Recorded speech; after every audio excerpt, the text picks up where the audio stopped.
came across this image of Ginger Rogers in a heart and arrow sweater on Pinterest a while back, and as soon as I saw it I wanted to make my own version.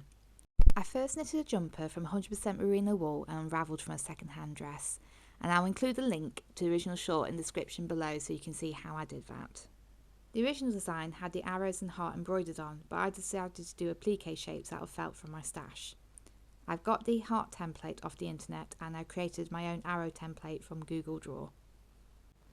I used lightweight iron-on interfacing on the back of the felt pieces to stop them from being stretched out on the jumper when worn.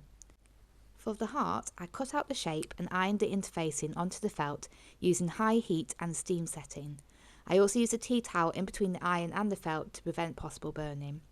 The arrow shapes were more fiddly, so I ironed the interface onto the whole piece of felt before drawing around the template and cutting out the individual shapes.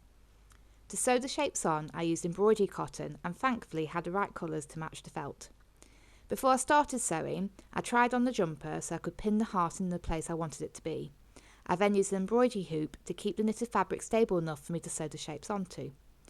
Gently stretching the fabric can replicate how it stretches when worn over the body, depending on ease, especially if the ease is 0 or negative. Be careful not to overstretch it, otherwise the knitted fabric might pucker around the applique. I used blanket stitch around the heart as I liked the neat finished look it gave around the edge of the felt, but you can use running stitch as well.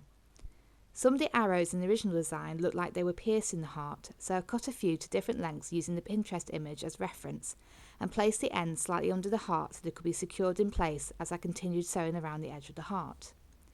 I then penned the rest of the arrows onto the jumper, trying to copy the original design as closely as possible. I used blanket stitch on these as well, though it was tricky around the pointed ends, and the results were neater in some places and not so neat in others, but I was hoping no one would look that closely. And here is the finished item again. This was a real labour of love, from unravelling and washing the yarn to knitting and sewing up the jumper and then hand sewing 11 pieces on. I'm so pleased with the results and wore it as soon as it was finished and hope to keep wearing it for many years to come.